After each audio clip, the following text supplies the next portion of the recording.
they are also someone who does not assign their worth to their numbers. The numbers in your account do not define your worth. Net worth is not self-worth. That is where the secure attachment style comes into play. Being limitless is knowing your success and your growth are built on a radical belief in yourself. Limitless is honoring your purpose, your health, and impact above all else. Limitless is never playing small, because the more alive you feel in your life, the more growth and success you attract. Hi, my name is Jamie Ratermann, and I am a holistic business coach, meaning I am just as invested in growing your health as I am in growing your wealth. With 11 plus years in brand and social media marketing, I help rebellious entrepreneurs master marketing, embody leadership, and say fuck it to the hustle. This show is here to encourage you to become more radically aware of your self-imposed limits, to break free of your shoulds, and to expand your base. Hello, lovelies. Welcome to another episode of the Limitless Podcast. I want to geek out with you for just a moment before we dive into the episode. Your girl has 11 followers on YouTube. If you didn't know, we also put these podcasts on YouTube, especially the little excerpts that we love about it too. And we've been having so much fun playing with the idea of what YouTube can be as a social media platform. But just the other day, my podcast editor, she goes, "Did you know?"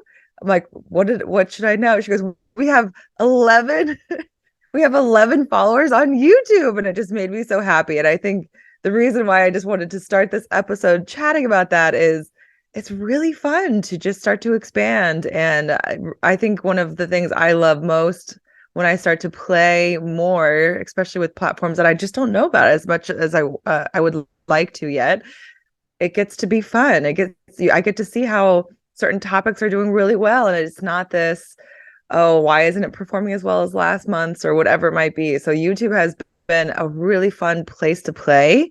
And if you decide you want to be my 12th follower on YouTube, I'm going to be jumping with joy just as much as the 11 I've gotten so far. So feel free to head on over to there if you would like to sit on my couch with me, which is exactly where I am right now. If you're listening to this on audio, if you just want to chill with me and listen to the episodes, we put them all over there. But your girl's got 11 followers. How fun is this?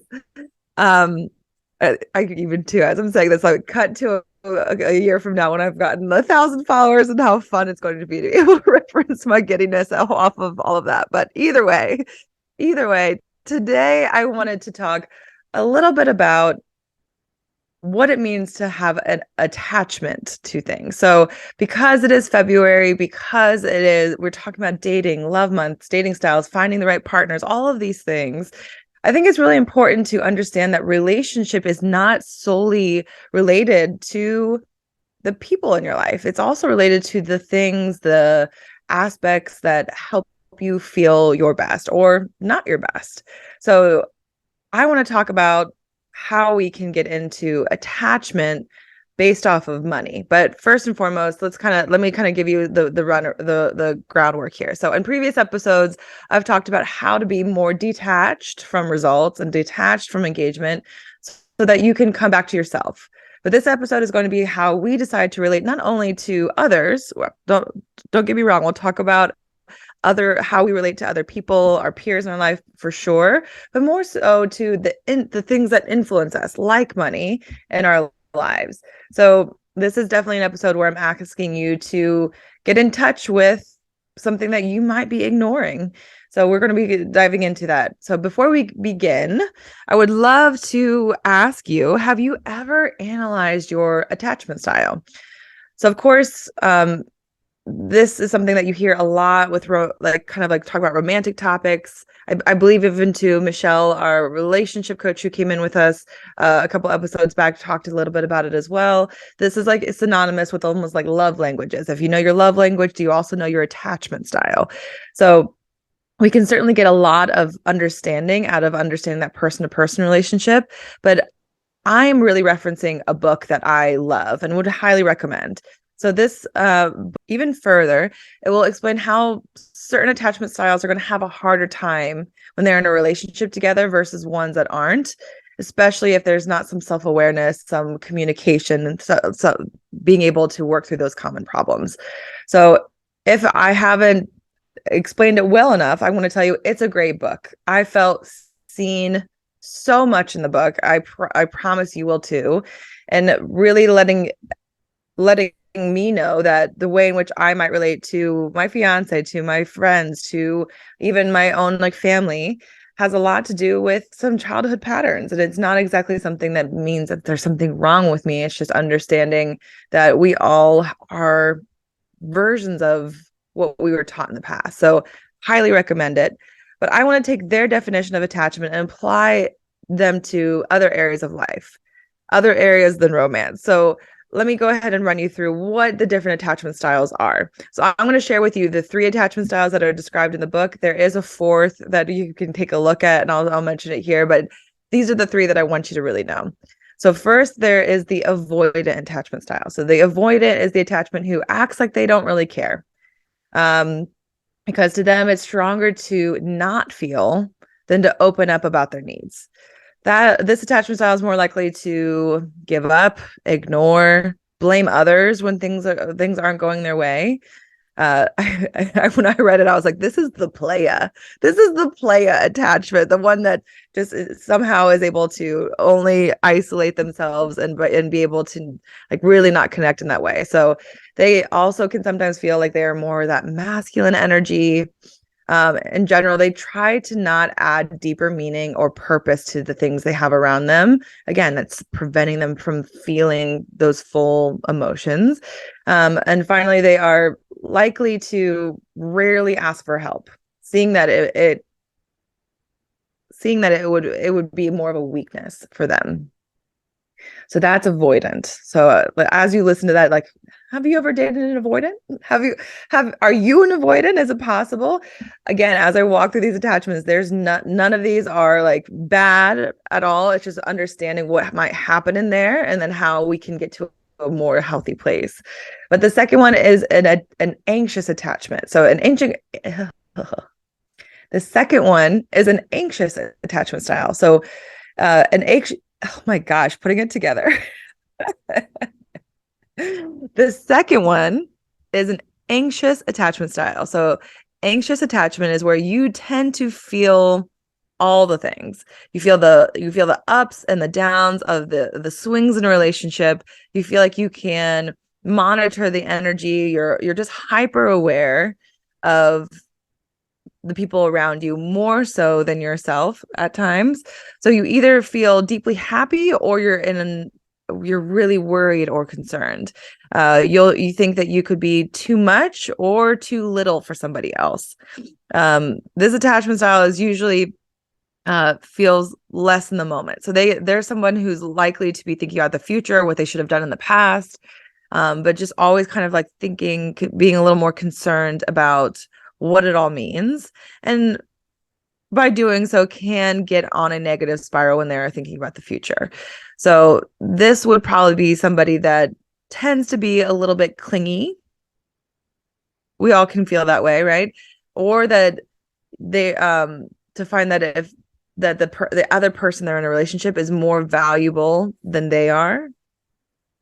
And in general, being really validated by what others say to them versus how they feel about themselves. So the anxious attachment style ends up living for others or feeling like the exterior cues are really what makes them feel attached, secure in a lot of ways. So it is the opposite of the avoidant. There's a high emotional connection needed for an anxious attachment, and being able to share their feelings and communicate is something that's such a big deal. I have an anxious attachment style with some. I have an avoidant attachment with some of my relationships. So whenever I want to mention these 2 styles, it's knowing that you can have both of these in different settings. So if you're applying it to your romantic relationships, you can take a moment to go like, okay, am I more one or the other? The fourth attachment style that I was mentioning a little bit earlier is exactly a wonderful mix of both of these. I believe they called it the disorganized attachment style. If I feel like I need to cross-reference that, but it's a little avoidant and a little anxious. So there's a possibility that you can mix these together in its own way. But let's just look at them as two different settings. We have the avoidant who doesn't want to feel had that deeper meaning in general, is likely to give up or ignore a little more often. And then we have the anxious attachment style who's always thinking, trying to analyze what they can do better, or feeling deeply one way or the other. So feeling the full mood, the full swing of what a relationship can be. A lot, right? So the attachment style that most of us would like to get to, and in general, is one that is shown to have been a healed version of those patterns that may not be serving them very well, is called the secure attachment style. So this is what we hope for. So the secure attachment style is someone who might acknowledge their shortcomings, but instead of blaming or shaming others, they respond by asking for what they need. The secure attachment style is equipped to listen more, to show higher compassion, and to be highly self-aware. So this is someone who's unlikely to be playing games or manipulating others. This secure attachment style also wants to improve and find a middle ground with the people they have around them. So they're not getting stuck in judgment or arguing. They're more assessing of like, okay, I know what she needs and I know what I need. How can I find that middle area that we're both comfortable and happy? So this attachment specifically is known to be someone who's less about control and much more about intimacy.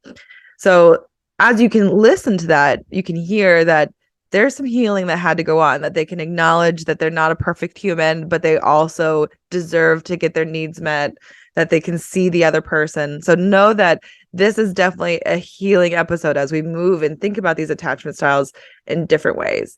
So you can have all three of these, just like I mentioned, but it really does take that self-awareness, that self-healing, some really radical communication to take action to shift away from one, to become more secure in the areas that you want. In relationships, I found that my closest friends, I have a really good secure attachment style, no problem. But I can sometimes be avoidant with some of my family members, just being completely honest. And so being able to know that that's an area I can become more secure in.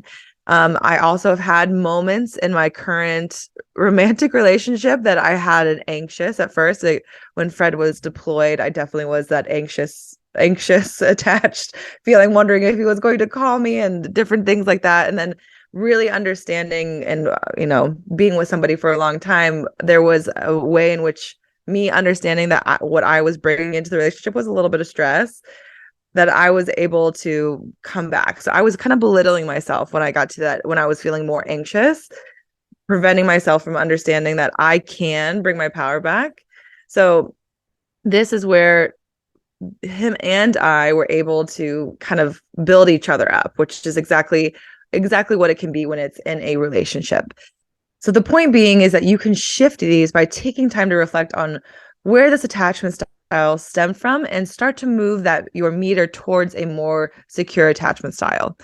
So with people, it's important that two people are involved. So if you are somebody who's an anxious attached and you are trying to build a better communication with a avoidant attached, someone who's likely an avoidant attached, you're going to find that you're going to be doing the work and they may not reciprocate. So the idea, whenever you're doing this with people, you want to be able to feel that you're both mutually involved. So meaning you can't be the only one doing the work to create a safe space.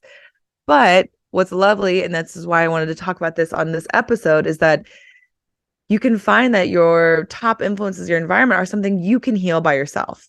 So it doesn't have to have somebody else. It's just a bit of reflection. And then you are able to create some really quick change. So today I want to apply this attachment style to money, because money is something that as an entrepreneur, as a business owner, that you want to build and you want to have, that you want to be able to do this thing you're so passionate about in your day-to-day life. You want to see that it's going to create security, happiness, abundance for you. But without understanding what your relationship is, that you might find that you have these subconscious blocks that prevent you from being and reaching your full level of wealth that you can. So the same concepts are going to be applied. I focusing on money today, but I want you to know that it can also be applied to social media, maybe your boundaries around clients, maybe how well you hold those boundaries, how your certain different attachment styles with your clients might make you feel, those type of things. All of this can be used because it's all about relationships is really what it is. But let's start with money. So take a moment. I want you just to, we're getting into the money mode. Take a moment and think through like what you would like your relationship to be with money. If you can relate to this, please know that this means nothing about your worth or ability to build a better relationship with money. It's normally a sign of the mindsets you were surrounded by when you were a kid. I've had clients of mine who have had immigrant parents who in general were in a household that lived paycheck to paycheck and just where money just felt like it wasn't easy to come by. I've also had clients who in their family's past had a financial loss, and that almost that trauma from previous family members created trauma for them where they just feel that money is not going to stick around. So some of these things are absolutely out of your control of why you feel that way now, but you have the ability to make the shift. So money can absolutely create security and safety. But one thing I've noticed, even when my clients are bringing in the dough, like they're making money left and right, they're still feeling scarcity based off of having this anxious attachment style to their money. So I want you to, one, see the possibility and the abundance of what it is to have an online business and the money that you can make, but also know that even if things would ever go south, that there's still that abundance is still there for the taking. So it's all there. Okay, so this is the idea that once we can understand that you may have an anxious attachment style, it is worth making the change to be able to feel secure around it as you continue to build wealth. So this is also a symptom, like just going a little bit further into what anxious attachment to money can look like. This can also turn into somebody who tends to be overworked. So let's say you work the late night hours because you think that you have to do this around money to keep making money. Like you have to burn the candle at both ends. This is probably, you have an anxious attachment style to it. You feel that is the only way for things to come to you. You might feel hyper stressed during a lunch. You might feel like people are saying you're not worth the money that you put around an offer. So there's a lot that's going on in there. There's also this a negative self-talk that you're never doing enough. So this is that anxious feeling that you have decided to assign to money. Now let's look at the other end of the spectrum. Are you someone who tends to ignore budgets and expenses and revenue tracking altogether? Like you really don't know where your money goes or how you're bringing it in. In general, you feel kind of apathetic to your business. You're like, oh, I make money. It's something to make money around. Like I just do this thing. So you kind of shrug your shoulders at the idea of adding a deeper meaning to your offers, to your business. You have no real idea of which of your offers is doing the best or what you can expect in the next month whenever of what kind of income that you are generating within your entrepreneurship. You just think you're providing a service and tend not to want to truly show that why behind why you decided to do this. So this is that avoidant attachment category.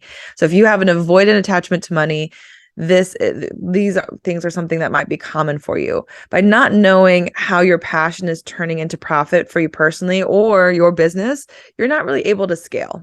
So this is what usually comes up for me whenever I have a client who's been doing really well. So I've definitely had a client who is an avoidant attachment style who's had a high amount of success.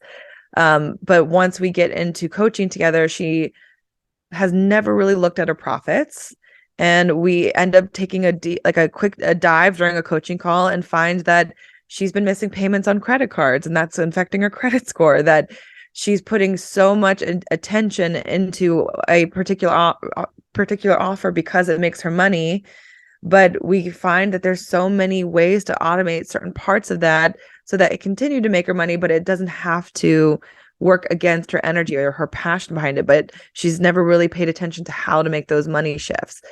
So even knowing that avoidant can still be successful, can still be somebody who's raking in the dough, there is a groundedness, there is an understanding that's going to allow you to continue to scale if you have just this general idea of what's happening or how the money is coming in. Now, the other end of this spectrum for an avoidant attachment style is an entrepreneur who is only doing what she loves to do and then gets so frustrated when money is not coming in. So this can kind of go back to that time management episode where I was telling you about the entrepreneurs that do many tasks that they love, but none are actually something that's going to bring them in money. So the idea is that this can be so common. People want to leave their corporate job or they want to leave what's traditional so they can just do simply what they love. And sometimes that can mean that they just think entrepreneurship is all butterflies and happy hours because you are your own boss and you get to decide your own rules. But there's a harsh truth here is that most businesses have many departments. They have a sales department, a marketing department, a creative department, an engineering department. So if you are only spending your time simply in the creative, you can still build a business. I'm not acting like that. There's no reason you can't go after the things that you love. But if you don't pay attention to these other arenas, it's going to be difficult. It's going to be a little bit harder. So money in this sense can feel like it's not supposed to be yours if you are doing something you love and it's not coming to you. This is the starving artist kind of syndrome. This is, not feeling that you can price yourself because it's something that comes naturally to you instead of investigating why you may feel that way. So if this sounds like you may have some avoidant attachment here. So consider this. Being a secure attachment style would look like someone who has a general idea of knowing where their money is coming from. So not only do they set time to create content, they set time to spend time with their clients, but they have regular times where they take a look at where their money is coming from and where it's going. They have assigned and attached a deeper meaning to why they want to make more money and what they want to do with that money.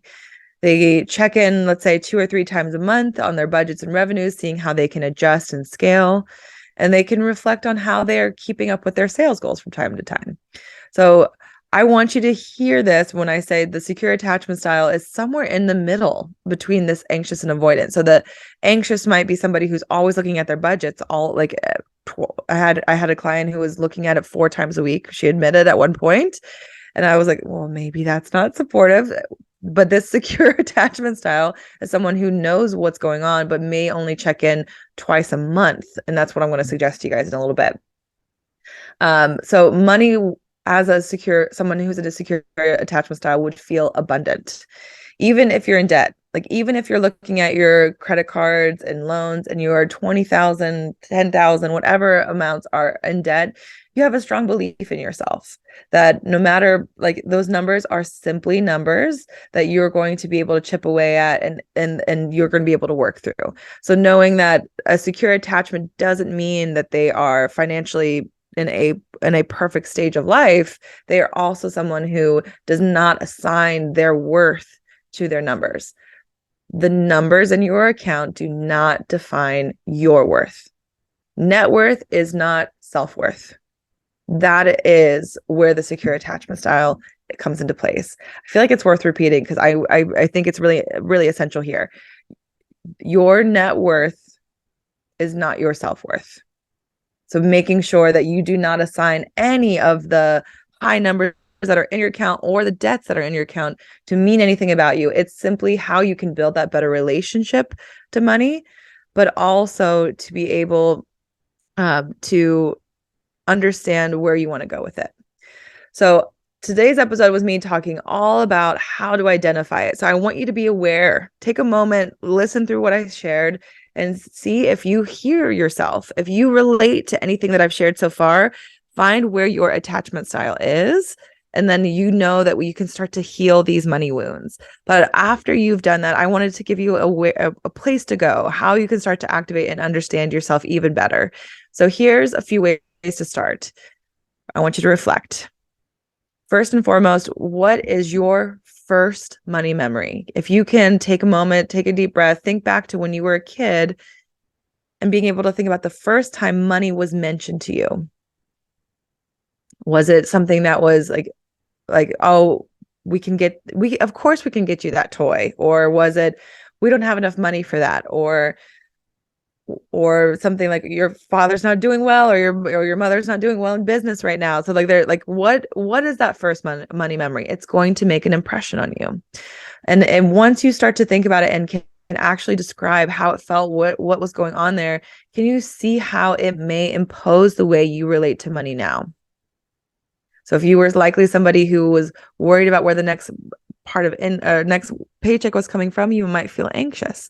If you had parents or even best friends around you that seemed to just spend their money left and right and really not talk about what it meant or how they were going to pay things off, that could be another way to show that maybe you had some influences that would be avoidant. So paying attention to your money memories is a great first step. Another way to start thinking about this is, if right now I put $20,000 in cash in your hand, right now, what kind of feelings would come up for you? So this is definitely a lesson that I love to incorporate in Marketing Mastery. And it's one of the things that immediately happens is, do I deserve this money? Is something that comes up. So other people might say, I want to go invest it. Other people might say, I want to go put it in a savings account. But also just like being able to think about, like, would you feel secure walking down the street with that $20,000? Would you feel that you have to, you're not allowed to spend any of it? Would you feel that you're going to take it and make it and triple it, double it? What kind of belief do you have about holding this newfound money? This is where you can start to think about money beliefs. So whatever money beliefs you may have, like you need to push yourself through hard work to deserve it, that you have to give it to others as soon as you receive it, or in general that you are not allowed to enjoy it before you start to make more money. Think about how those turn into money beliefs. So that is one way to start thinking about it. And then, of course, on the flip side, what would you like your relationship to money to feel like now? What is one way you can make a change?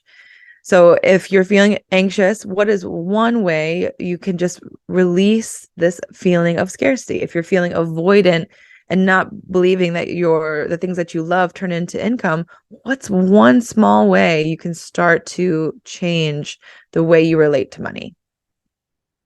Last but not least, I want this to be something that you enjoy. I want money to be something that you enjoy. So just like any other relationship you have, time with it is something that is going to be important, but not too much time. So I want you to make a money date. Now, this is something that I've heard in many different formats, but I want to give it at least a reference to Tori Dunlap, because I really love her book, Financial Feminist. She talks about this as well, is to make a money date, whether that is 2 Fridays every month. That's what I do, where you check your revenue docs, you check your budgets. Maybe you make yourself a cocktail if that's what you want. Maybe you play your favorite playlist if that's what you want to do. Make it a party if you want to. Set the mood, get romantic with your money, and make a money date so that you see where things are just twice a month. You don't have to do more than that, but understanding where things are going, how things are working, and be able to check in on that relationship. So if you decide to do any of these reflections or have a money date, let me know, because I would love to hear about how you're starting to make that shift. The biggest thing I want you to take away from this episode is that money only makes you more of who you already are. I sound like I'm making a Captain America reference for my Marvel crew. You know what I mean? But it really understands that money doesn't change how you feel about it. Getting more of it or less of it, whatever relationship you have right now, is what you'll feel. So if you are anxious about it now, you'll still feel anxious about it when you have more of it. If you are avoidant about it now, you will still not have a meaningful connection of what wealth can do for you or the people around you in the future. So by understanding this subconscious relationship you have with money, you can start to release these blocks of potentially feeling undeserving or believing that you'll never reach the level of wealth that you want to achieve. So as an entrepreneur, you make many, as an entrepreneur, you wear many hats, but imagine if the sales department was stressing everyone out. So if that hat, when you put it on, that was the hat that makes you feel absolutely stressed out. Or the sales department simply just doesn't come into work very often. That's that avoidant style of a sales department. Or, bringing this all in together, what if your sales department didn't fully believe in the worth of the product, aka you? These are blocks that are going to create problems in the rest of your business, not just like this random thing, this money relationship you have on the side. This can actually absolutely affect you. So these blocks are worthy of being healed. They're worthy of your time. They're worthy of your energy. So let me know if you decide, if you want to share your attachment style with me of what you think it is with money. I'm happy to help you be accountable to get to a better place. Go ahead and share with me on Jamie at Jamie Ratermann on Instagram. I really love this money mindset chat. It's something that I just find to be really empowering to not only my clients, and I'm hoping you as well. So if you feel like you want me to make this into a series, let me know. Subscribe here, follow me, and be able to tell me more of what you'd love to hear about this particular topic or any topic. We'll talk soon.